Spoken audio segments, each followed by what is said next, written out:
آج کی اس مجلس کے سرپرست اعلیٰ حضرت مولانا اشتیاق احمد صاحب قاسمی دامت برکاتہم،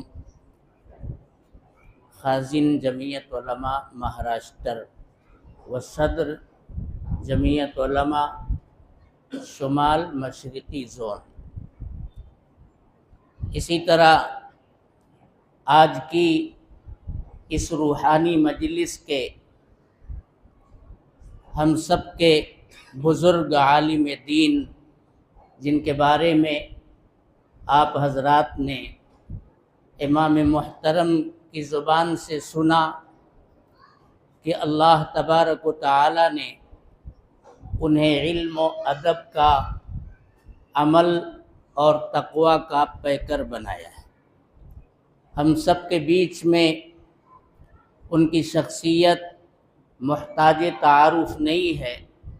حضرت مولانا حلیم اللہ صاحب قاسمی دامت برکاتہم العالیہ، صدر جمعیت علماء مہاراشٹر، اور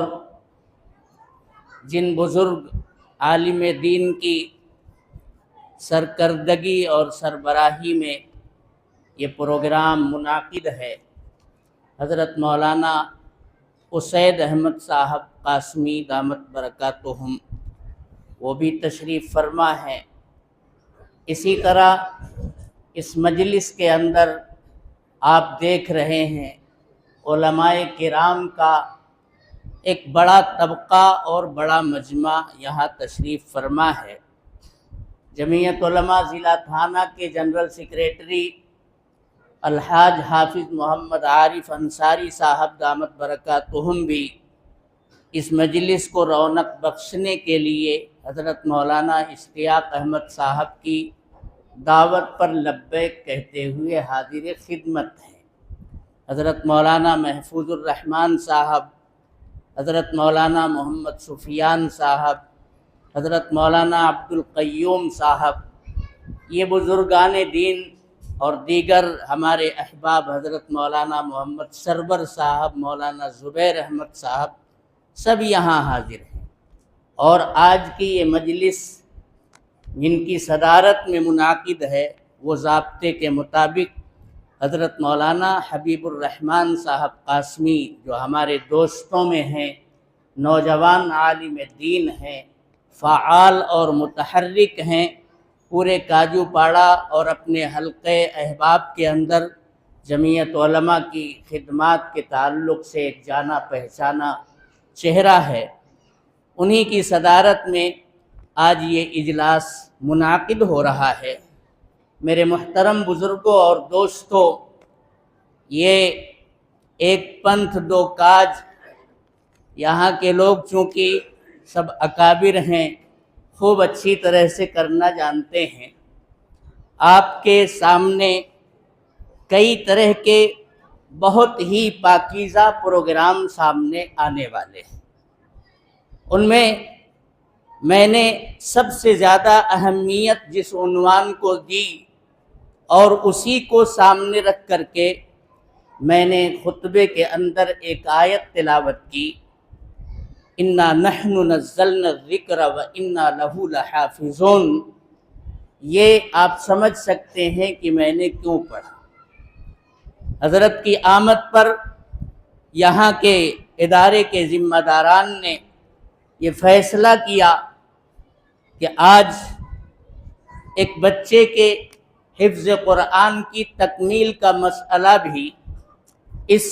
جاذب نظر، نورانی اور پرکشش محفل کے اندر انجام پائے۔ چنانچہ وہ خوش نصیب حافظ قرآن ہمارے سامنے موجود ہیں۔ انشاءاللہ وہ اکابر کے سامنے قرآن کریم کے حفظ کی تکمیل فرمائیں گے۔ یہ سب سے اہم ترین، سب سے زیادہ بافیض عنوان ہے میرے دوستو۔ اس کے علاوہ آپ نے سنا کہ اصلاح معاشرہ کے عنوان سے حضرت مولانا روزانہ اصلاح معاشرہ کے عنوانات پر مختلف جگہوں پر میرے دوستوں خطابات فرماتے ہیں، اور وہ جب باتیں کرتے ہیں تو دلوں کے اندر میرے دوستو اتار دیتے ہیں، پیوست کر دیتے ہیں۔ الحمدللہ یہاں علماء ہیں، اسی طرح سے آج ائمہ مساجد کو جوڑا گیا ہے، ان کے سامنے جمعیت علماء کی فی الوقت جو ترجیحی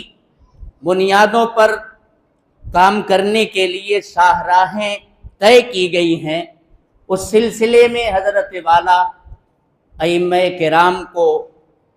علماء کرام کو روشناس کرائیں گے، تاکہ جمعیت علماء جو اپنے کام کے تئیں ایک عرصے دراز سے مدتوں سے جانی پہچانی جاتی ہے، تنظیمیں روز بنتی بگڑتی ہیں، لیکن آپ دیکھ رہے ہیں کہ اس تنظیم پر 100 سال سے زائد کا عرصہ گزر چکا، لیکن کسی قسم کی میرے محترم بزرگوں اور دوستوں غفلت کبھی اس جماعت کے اندر نہیں پیدا ہوئی۔ اللہ نے اس کے سربراہوں کے اندر اخلاص، للہیت کوٹ کوٹ کر کے بھری تھی، اور انہوں نے اپنے اپنے وقت میں اپنی خدمات انجام دیں، جنہیں ہم تاریخ کے صفحات میں پڑھتے اور میرے دوستو اپنے اکابر کی زبانوں سے سنتے رہتے ہیں۔ اپنے تاسیس کے وقت سے لے کر کے، چاہے وہ جنگ آزادی کا مرحلہ ہو یا آزادی کے بعد تقسیم وطن جب ہوا، اس وقت یہاں امت مسلمہ کی ڈھارس بندھانے اور یہاں کے دینی اور اسلامی آثار و نشانات کے بقا اور تحفظ کے لیے للکارنے کی بات ہو، جمعیت علماء کے میرے دوستو ارکان، خدام، اکابر میدان عمل میں اترے، اور الحمدللہ اس ملک کو اپنی جد و جہد اور مسلسل کاوشوں کے نتیجے میں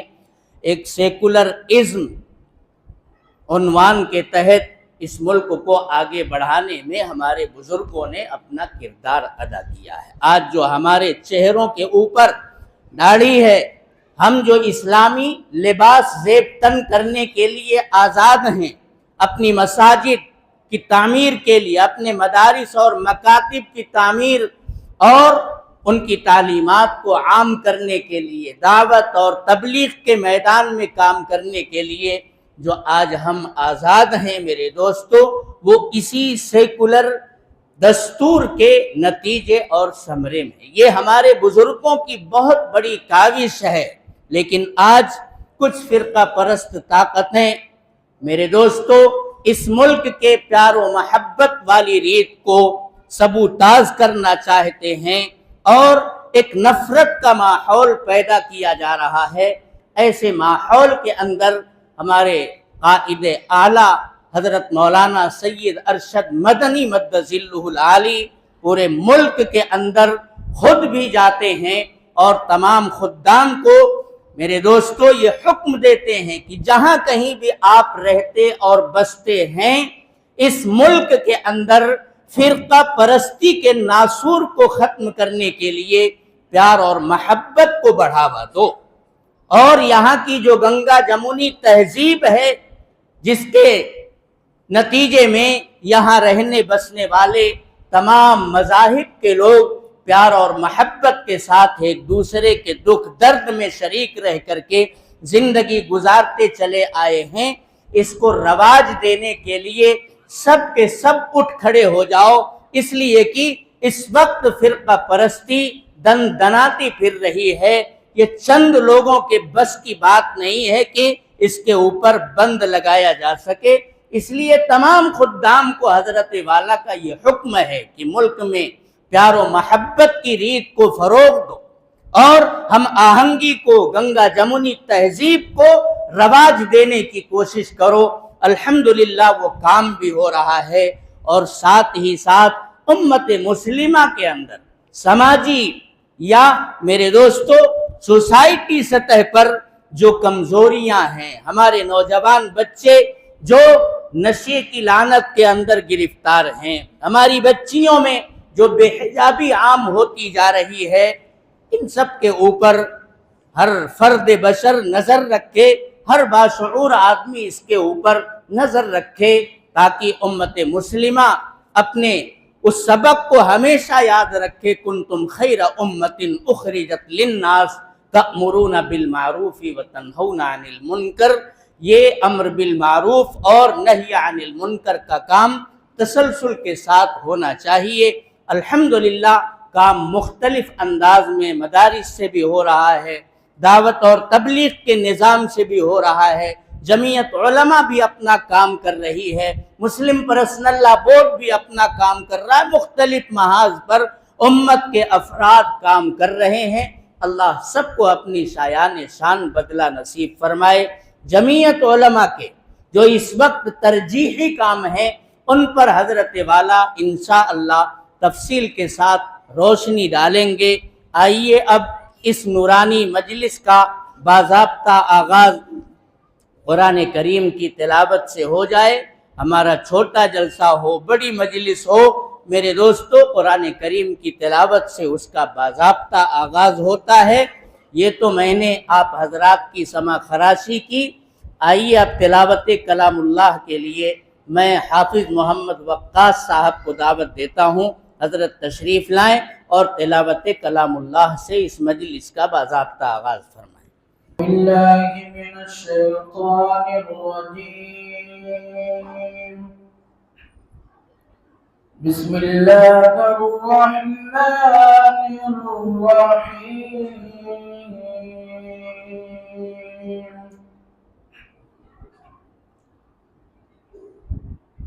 والضحى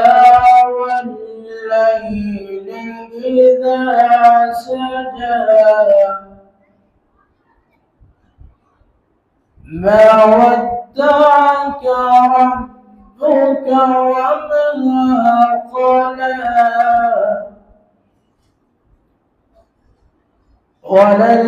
وللآخرة خير لك من الأولى۔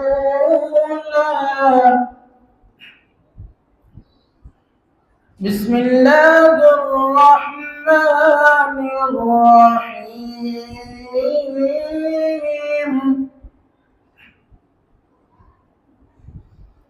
والضحى والليل إذا سجى، ما ودعك ربك وما قلى،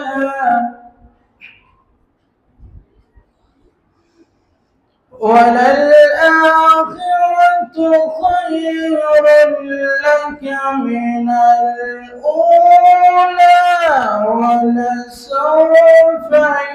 يعطيك ربك فترضى،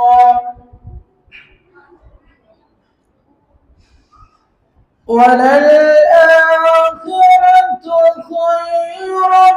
لك من الأولى، ولسوف يعطيك ربك فترضى، ألم يجدك يتيما فآوى، ووجدك ضالا فهدى، ووجدك عائلا فأغنى،